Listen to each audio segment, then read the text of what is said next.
Hello friends, कैसे हैं आप सब। हिंदी कहानियाँ with Jayant official YouTube channel में आपका स्वागत है। मैं आशा करता हूँ आप बिल्कुल अच्छे होंगे और मेरी नई स्टोरी का इंतज़ार कर रहे होंगे। तो आज एक और नई प्रेरणादायक स्टोरी लेकर आपके सामने प्रस्तुत हूँ। जेठ के बिस्तर पर मत बैठना छोटी बहू। सलोनी को ससुराल आए 4 दिन ही हुए थे। ससुराल में सभी रस्में निभाते हुए चौथे दिन किचन में चूल्हा पूजन कर सलोनी बहुत अच्छे से एक आदर्श बहू का फर्ज निभाने लगी। संयुक्त परिवार के ससुराल में सास, दादी सास, जेठ, जेठानी और उनके 2 बच्चे थे। सलोनी की जेठानी सुनीता भी बहुत अच्छी थी। सलोनी के आने से दोनों बहनों के तरह प्रेम पूर्वक रहने लगी। सास भी दोनों बहुओं को एक साथ प्यार से देखकर बहुत खुश रहती थी। वैसे सलोनी के ससुराल में सब कुछ सही था, बस जेठ और सलोनी को लेकर सास ने घूंघट के साथ ही बहुत सारे नियम बनाए थे। जब भी सलोनी किचन में काम करती तब जेठ को किचन की ओर आना मना था। जब जेठ जी सलोनी के कमरे के पास से किसी काम से भी गुजरते तब सास सलोनी को कमरे में ही बंद रहने को कहती। जब तक जेठ जाते नहीं तब तक सलोनी कमरे में ही बंद रहती। मतलब एक दूसरे से आमना सामना हर हाल में नहीं करना था।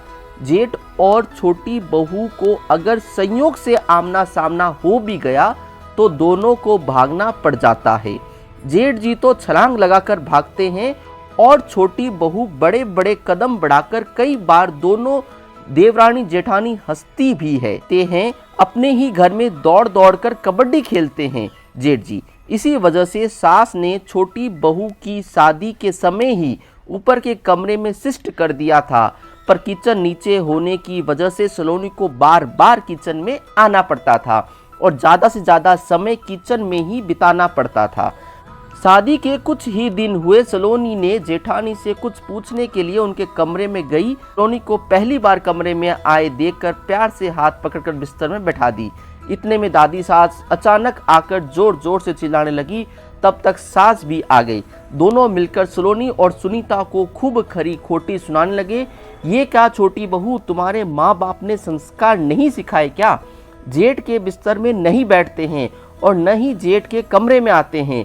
तुम्हारी हिम्मत कैसी हुई जेठ के बिस्तर में बैठने की?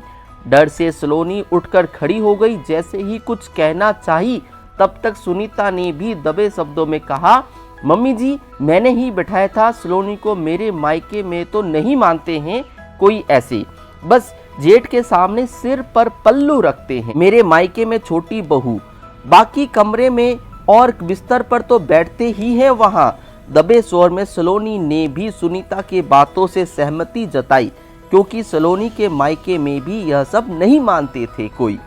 फिर भी दादी सास का पारा हाई ही रहा। तुम दोनों के मायके में नंगे ही रहे होंगे, मुझे मतलब नहीं है। मेरे घर में यह सब नहीं चलेगा। सास और दादी सास के इस रूप को देखकर दोनों बहुओं ने चुप रहने में ही भलाई समझी। उसी दिन दोनों बहुओं ने आपस में फैसला कर बैठी, चाहे जो भी हो बहस नहीं करेंगे, बुजुर्गों के साथ ही बदलाव भी आएगा।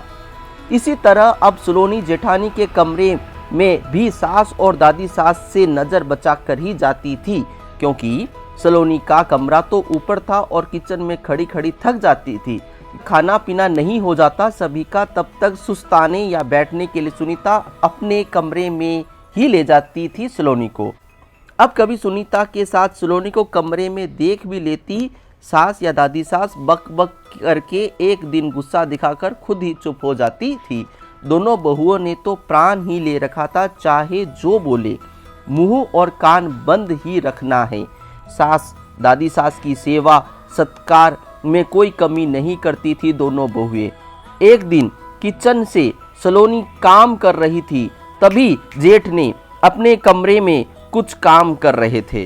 अचानक सलोनी को देखते ही बड़े छलांग लगाकर भाग गए। अचानक भागने की वजह से जेठ के पैरों में मोच भी आ गई थी। फिर जेठानी ने बाम और गर्म पानी से सेक कर ठीक किया। एक दिन मौका पाकर सुनीता ने सलोनी को समझाकर दादी सास और सास के पास भेजा। सलोनी ने दादी सास के बालों में तेल लगाते हुए कह ही दिया, दादी जी लिहाज नजरों से की जाती है, बिस्तर में बैठने या कमरे में जाने से कुछ नहीं होता। जेठ जी भी तो पति के बड़े भाई, तो मेरे भी बड़े भाई ही है ना। जब पति की माँ बाप दादी दादा सब मेरे अपने हुए तो पति के बड़े भाई भी तो मेरे भाई ही हुए ना।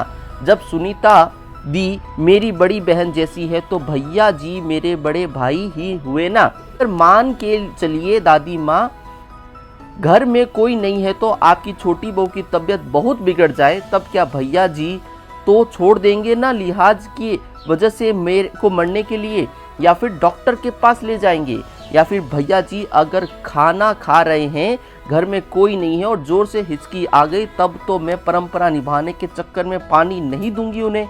इज्जत और सेवा मन से की जाती है दादी माँ।